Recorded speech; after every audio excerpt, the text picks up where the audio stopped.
This is the third video in a series of Basecamp tutorials. And in this video, I'd like to just briefly talk about sort of the big idea. What is the whole point here? Why are we using this?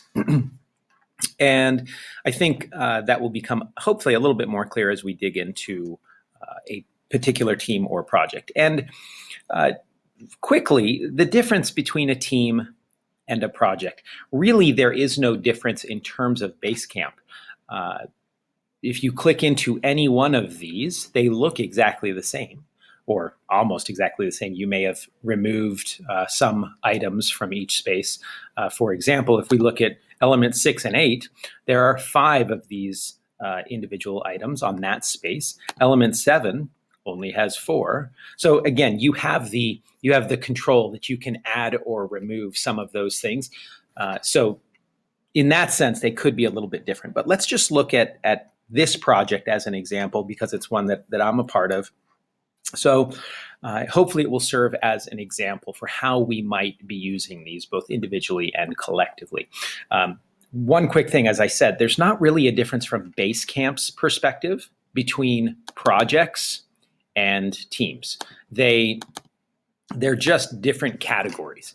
The way that I am kind of viewing it, and you may view it differently, and that's okay, but a team is essentially a group of people who hold similar roles. So, for example, a good example of a team might be the leadership team, and this would include all the department chairs. Another good example of a team might be the social studies department or the history department or the English department, because those are all people who essentially serve the same role.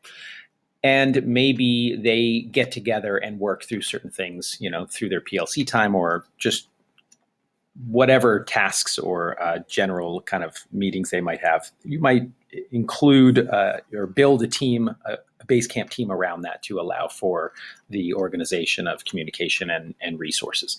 A project is something that people from different roles will work on. And this is a perfect example. These elements related to our XQ grant. I won't go into the details of those, but we have these milestones that must be achieved, and they're built around these. I forget how many elements, maybe like 16 or something. I should know that. Sorry, Mr. Brella. But element 9 has to do with technology. So this is a project that has me as well as a few other people on it, and I just have these 4 components included in this technology space. And they include Campfire, message board, schedule, and docs and files, just like the last video kind of went through. And here's how we use it. So Campfire is a place where, and it's brand new, so we haven't had this long. So there's not too much here yet, but this is just a quick, I wanted to get a message to everyone, letting them know about something that I uploaded. Fantastic. That's a quick way to get a message out to everyone. The message board, these we've been using just as a place to keep notes for our meetings. You don't have to do it that way, but that's how we chose to do it. I just took some notes each time we met so that I could have those notes, think meeting minutes here. I could have those notes all contained within this space called Element 9 Technology. I haven't used a schedule yet, I don't think. No, haven't, and that's fine. But I have used docs and files. So this is a place where we can, again, maintain certain project-specific documents that are related to the work that we're doing. So that becomes really useful. That is how, as working as part of a team or a project, you can use Basecamp to keep your team organized, to keep communication around that team specific to just the people who need to know. And I think that's probably one of the more useful aspects of that. It's a way to really, at its core, Basecamp is about managing projects. It's about creating tools that allow us to manage projects a bit more effectively. And in this case, that's what, and I think how we're going to use Basecamp as we proceed.